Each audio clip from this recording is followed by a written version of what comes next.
Hello दोस्तों, channel में आप सबका स्वागत है। आज हम फिर आए हैं एक नई वीडियो के साथ जिसमें बात करेंगे निडल्स के बारे में। दोस्तों, जिन्होंने अभी तक हमारा चैनल सब्सक्राइब नहीं किया है प्लीज़ चैनल को सब्सक्राइब करें और बेल आइकन दबाएं ताकि आने वाली वीडियोज़ का नोटिफिकेशन मिलता रहे।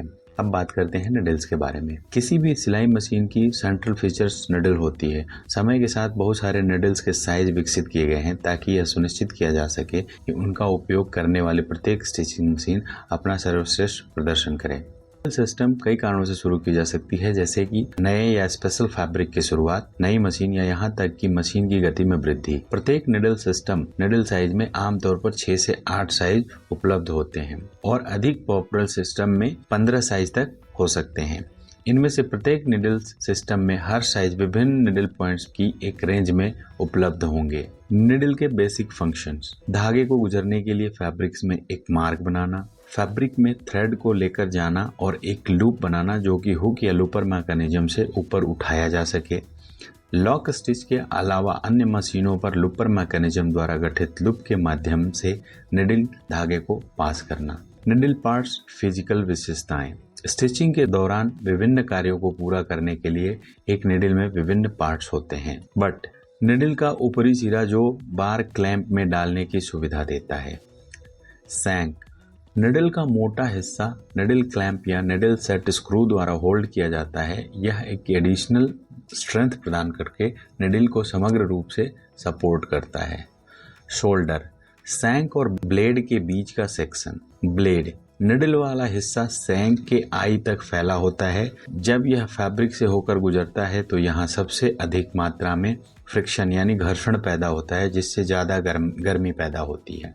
लॉन्ग ग्रूव: यह टेकअप डिवाइस में निडल धागे को सुविधा के लिए निडल ब्लेड के एक तरफ से मौजूद है और एक सुरक्षात्मक चैनल प्रदान करता है जिससे स्टिचिंग के दौरान फैब्रिक के माध्यम से थ्रेड को खींचा जाता है। शॉर्ट ग्रूव: यह लॉन्ग ग्रूव के दूसरी तरफ सटल हुक या लूपर की ओर बनती है और यह निडल थ्रेड के लूप को फेंकने में सहायता करती है। आई: निडल की आई ब्लेड के निचले सिरे में मौजूद होती है। इस आई के माध्यम से निडल थ्रेड को निचले क्षेत्र में लाया जाता है। स्कार्फ: यह सटल हुक या लूपर को निडल के करीब सेट करने की अनुमति देने के लिए आई के ठीक ऊपर निडल ब्लेड में एक क्लियरेंस कट है। पॉइंट: निडल के पॉइंट को उसके नेचर और डिजायर स्टिचिंग प्रभाव के अनुसार सिलने वाली फैब्रिक में सबसे उपयुक्त प्रवेश प्रदान करने के लिए आकार दिया गया है। टिप: एक्सट्रीम टिप से पॉइंट के साथ संयोजन में प्रवेश प्रदर्शन को परिभाषित करता है।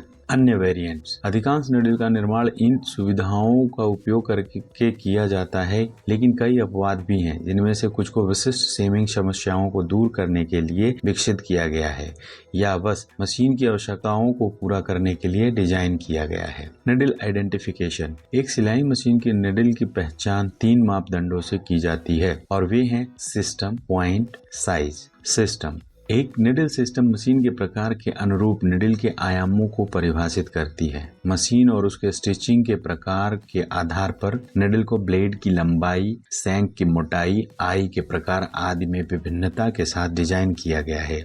मशीन के लिए निडल सिस्टम की उपयुक्तता के लिए मशीन मैन्युफैक्चरर से जांच करने की सलाह दी जाती है। पॉइंट्स: निडल के पॉइंट्स को मोटे तौर पर 2 प्रकारों में वर्गीकृत किया गया है। पहला राउंड सेट या क्लॉथ पॉइंट्स, दूसरा कटिंग या leather points. Round point needles: ऐसा माना जाता है कि लगभग 20 अलग अलग राउंड पॉइंट्स उपलब्ध हैं, जिनमें से आम 6 उपयोग में हैं। स्लिम सेट पॉइंट को एक्यूट राउंड पॉइंट SPI भी कहा जाता है। इस पॉइंट का उपयोग घने बुने हुए फैब्रिक के लिए किया जाता है क्योंकि यह कम नुकसान पहुंचाता है, सीधी सिलाई सेट करने में मदद करता है और सीम पकड़ को कम करता है। आमतौर पर सूक्ष्म फाइबर और घने बुने हुए फैब्रिक शर्ट में कॉलर और कफ की ऊपरी सिलाई के लिए उपयोग किया जाता है।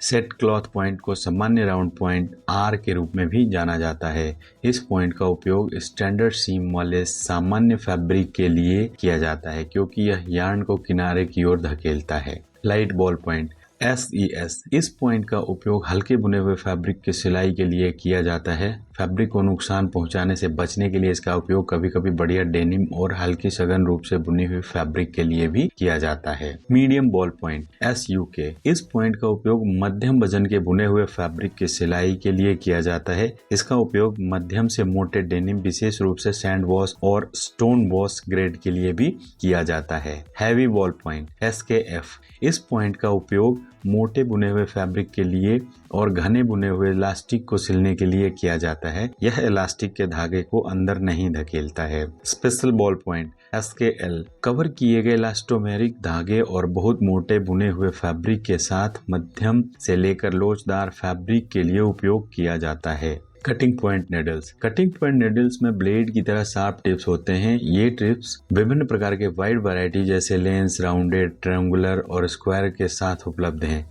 इनका उपयोग घने नॉन फैब्रिक बेस्ड मटेरियल की सिलाई करते समय किया जा सकता है। वे राउंड पॉइंट टाइप की तुलना में मटेरियल को अधिक आसानी से छेदते हैं, जिससे निडल में कम गर्मी पैदा होती है। इससे बहुत प्रकार के कटिंग पॉइंट हैं, जिनमें से लगभग 11 नियमित रूप से उपयोग में हैं। निडल साइज, थिकनेस, निडल का आकार आमतौर पर 2 तरीकों में से एक में दर्शाया जाता है, हालांकि अन्य भी हैं। एक तरीका नंबर मेट्रिक NM है। यह निडल के ब्लेड के डायमीटर को 1 मिलीमीटर के 100वें हिस्से में दर्शाता है, जिसे स्कार्फ के ठीक ऊपर मापा जाता है, न कि ब्लेड के किसी भी रीइंफोर्स्ड पार्ट पर। उदाहरण के लिए एक NM 110 निडल का डायमीटर 1.1 मिलीमीटर है, जबकि एक NM 50 निडल का डायमीटर आधा मिलीमीटर है। वैकल्पिक स्टैंडर्ड निडल आकार देने की तरीका singer Asia number ring system है, जिससे कभी कभी अमेरिकी सिस्टम के रूप में भी जाना जाता है, जो एक संख्या का उपयोग करती है जो आकार प्रतिनिधित्व करती है। ब्लेड की मोटाई 1.1 mm चौड़ी है, जिससे NM में 110 के रूप में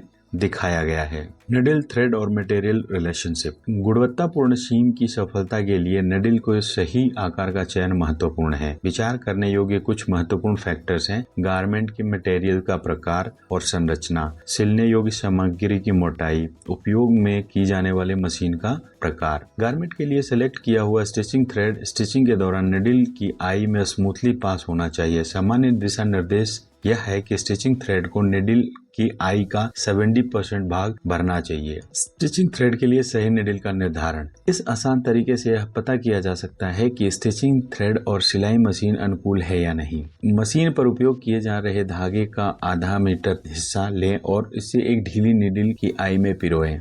निडल को ऊपर रखते हुए धागे को वर्टिकली पकड़े, जैसा कि इमेज में दिख रहा है। यदि निडल बहुत बड़ी है तो वह धागे के नीचे तक गिर जाएगी। यदि निडल बहुत छोटी है तो वह धागे के ऊपर ही अटक जाएगी। यदि निडल सही आकार की है तो यह धीरे धीरे घूमते हुए धागे के नीचे तक आ जाएगी। हालांकि मोटे फैब्रिक को भेदने या स्पष्ट या भारी सीम के शीर्ष पर सिलाई करने के लिए सामान्य से बड़ी निडल का उपयोग करना पड़ सकता है। निडल फिनिशर्स, जैसा कि नीचे बताया गया है कि ये कुछ सबसे आम फिनिश या निडल कोटिंग है। निडल का चुनाव सिलाई की स्थिति पर निर्भर करता है और किसी विशेष फिनिश को चुनने के लिए सावधानी बरतनी पड़ती है। अलग अलग कोटिंग के परिणाम स्वरूप निडल में अलग अलग कठोरता आ जाती है, जिससे निडल लेपित फैब्रिक के लिए अधिक मजबूत या अधिक लचीली हो जाती है। यह सबसे आम इस्तेमाल की जाने वाली कोटिंग है क्रोम और निडल को जंग से बचाती है। एक कठोर क्रोम कोटिंग सिलाई मशीन की निडल को उच्च घर्षण प्रतिरोध प्रदान करती है। इस निडल का उपयोग सभी प्रकार की सिलाई मशीनों में विभिन्न प्रकार के अंतिम उपयोगों के लिए किया जा सकता है। निकल, ये सुइयों को जंग लगाने से बचा सकती है और सिलाई के दौरान निडल को घर्षण से बचा सकती है। हालांकि उच्च घर्षण वाले क्षेत्रों, मोटे घने फैब्रिक और उच्च मशीन गति पर उपयोग किए जाने पर वे खराब हो जाते हैं। इस कारण से वे केवल बुनियादी सिलाई कार्यों के लिए सबसे उपयुक्त हैं। टाइटेनियम नाइट्रेट, निडल को सख्त और चिकनी सतह देने के लिए उपयोग किया जाता है। इन निडल्स में अक्सर सुनहरे रंग की फिनिश होती है। टाइटेनियम कोटिंग चिपकने वाले पदार्थों का प्रतिरोध करती है, निडल घिसाव और मोटे और घने बुने हुए फैब्रिक में प्रवेश में सुधार करती है। यह अन्य कोटिंग्स की तुलना में सिलाई निडल्स के अपेक्षित जीवन काल में भी काफी सुधार कर सकता है। अन्य निडल पर पिघले सिंथेटिक फाइबर के असंजस को कम करने के लिए डिजाइन की गई non stick anti adhesion coating के साथ कई अन्य निडल फिनिश उपलब्ध हैं। निडल लंबे समय तक साफ रहती है और टाँके छूटने और धागे का टूटना कम हो जाता है। सिरेमिक कोटिंग, यह बहुत विशिष्ट क्षेत्र के लिए है। यह गर्मी को 20 से 25% तक कम कर देता है और स्थैतिक बिजली को उत्पन्न होने से पहले ही रोक सकता है। अलग अलग फिनिश गर्मी प्रतिरोध, निडल की कठोरता और टूट फूट के संबंध में निडल के प्रदर्शन को प्रभावित करेगी। इसके लिए निडल फिनिश का चयन करते समय इस बात का ध्यान रखना होगा कि यह उद्देश्य के लिए उपयुक्त है। निडल सिस्टम कोडिंग का उपयोग करके विभिन्न सिलाई मशीनों के लिए निडल्स का निर्माण किया जाता है। यह सिलाई मशीन स्पेसिफिकेशन सिलाई बनाने के कार्यान्वयन से मेल खाने के लिए आवश्यक निडल स्पेसिफिकेशन पर आधारित है। इसलिए प्रत्येक सिस्टम कोड उस निडल्स के स्पेसिफिकेशंस पर आधारित होता है। ब्लेड की लेंथ, सेंक की मोटाई, आई का प्रकार, आई का आकार आदि। निडल सिस्टम न्यूमेरिकल या अल्फा न्यूमेरिकल हो सकती है और ये डिजिग्नेशन अक्सर निडल निर्माता के साथ मिलकर सिलाई मशीन निर्माता द्वारा बनाए जाते हैं। अलग अलग सिलाई मशीन कंपनियां एक ही निडल्स के अलग अलग सिस्टम नंबर का उपयोग कर सकती हैं। सामान्य समस्याएं और समाधान। कारण और समाधान। खराब गुणवत्ता वाली निडल का उपयोग, अच्छी गुणवत्ता वाले ब्रांडेड निडल का उपयोग करें। सिलाई करते समय फैब्रिक को खींचना, इससे निडल पर दबाव पड़ता है और वह अपनी जगह से मुड़ जाती है। इसलिए यह सुनिश्चित करने के लिए ध्यान रखना चाहिए कि फैब्रिक खींचा ना जाए। निडल ठीक से अंदर नहीं जाती है तो अपने मैनुअल की जांच करें, सुनिश्चित करें कि मशीन में ठीक से डाला गया है। फैब्रिक के लिए निडल बहुत नाजुक होती है। डेनिम जैसे भारी फैब्रिक की सिलाई के लिए भारी गेज वाले निडल्स का उपयोग करें। प्रेशर फुट लूज है, इससे निडल फुट पे लगेगी और मुड़ जाएगी, इसलिए एक पेंच होना चाहिए जिससे आप प्रेशर फुट को टाइट कर सके। Needle checklist. नए निडल डालते समय हमेशा सुनिश्चित करें कि सिलाई मशीन के लिए निडल सही निडल सिस्टम है। सुनिश्चित करें कि निडल का साइज, आई, इस्तेमाल किए जा रहे धागे के आकार से मेल खाता हो। सुनिश्चित करें कि निडल को निडल होल्डर में पूरी तरह से पुश कर दिया गया है और स्क्रू कर दिया गया है। सुनिश्चित करें कि निडल का कोण सही है। मशीन में निडल डालने के बाद मशीन के हैंड व्हील को मैनुअल रूप से घुमाएं ताकि यह सुनिश्चित हो सके कि निडल किसी भी हिस्से के संपर्क में नहीं है। सुनिश्चित करें कि मशीन में पहले से मौजूद निडल की जांच करें। क्या निडल सही ढंग से डाली गई है? क्या निडल किसी मशीन के पुर्जे के संपर्क में है? क्या निडल मुड़ी हुई है? क्या आई खुरदरी या पिघले हुए रेशों से भरी हुई है? क्या पॉइंट क्षतिग्रस्त है? यदि आपको इसमें संदेह है तो तुरंत निडल को बदल डालें। तो दोस्तों, ये थी हमारी आज की वीडियो। आपको कैसी लगी हमें कमेंट बॉक्स में ज़रूर बताएं। यह वीडियो अपने दोस्तों के साथ शेयर करें, लाइक करें, हमारे चैनल को सब्सक्राइब करें। फिर मिलते हैं एक नई वीडियो के साथ। तब तक के लिए धन्यवाद। Thank you.